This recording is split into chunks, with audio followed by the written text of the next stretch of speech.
चंदौली में सपा के पूर्व विधायक मनोज सिंह डबलू ने गंगा कटान मुक्ति पदयात्रा शुरू की।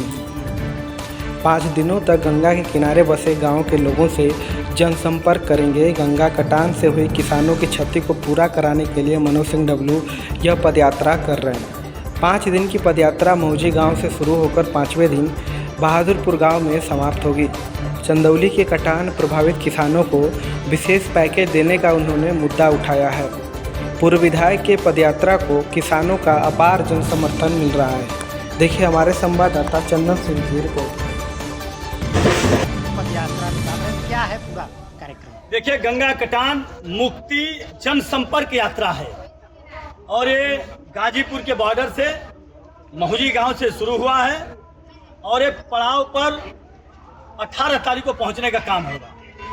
क्या है इसका उद्देश्य? क्या है इसका उद्देश्य? है जो गांव में लोगों की, जो किसान की भूमि गई है, लोगों का जो घर गया है और जो उनका आज अस्तित्व में जो नहीं है, उनको मुआवजा मिलना चाहिए, उनको उनकी सुविधा मिलना चाहिए।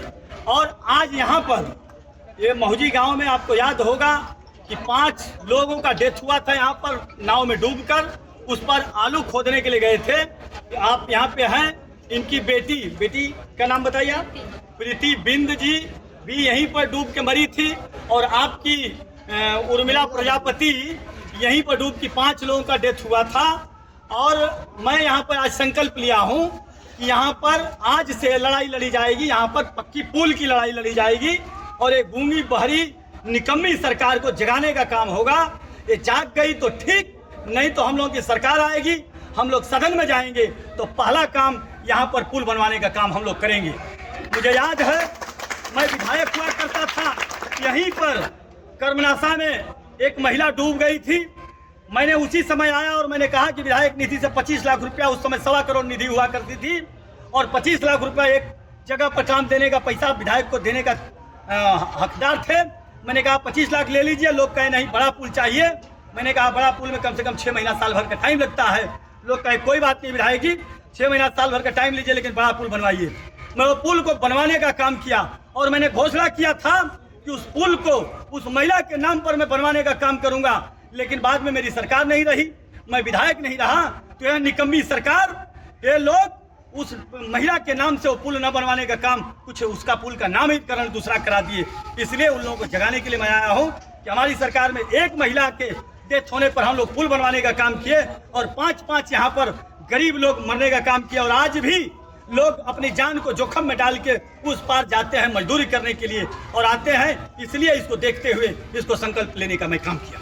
ये कहा जा रहा है, आपके पार्टी के लोग ही कह रहे हैं, आपके पार्टी के कद्दावर नेता नहीं दिख रहे हैं, अध्यक्ष नहीं दिख रहे हैं, यह आपको टिकट लेने के लिए यह आप काम कर रहे हैं। देखिए, ऐसा है कि जो सोच रहा है वो गलत सोच रहा है। पहले मैं बता दूंगा कि अब हमारी पार्टी अकेली पार्टी नहीं रह गई है।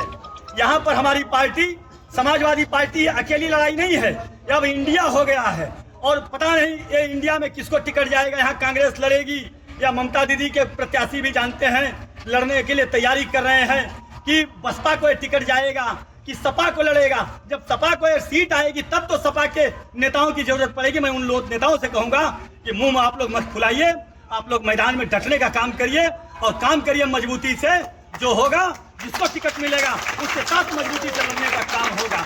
इसलिए मैं उनको संदेश देता हूँ आपके माध्यम से कि वो लोग अभी 5 दिन का समय है, आने का काम करें और मजबूती से लड़ने का काम करें। अब आपके नेताओं से, पार्टी के नेताओं से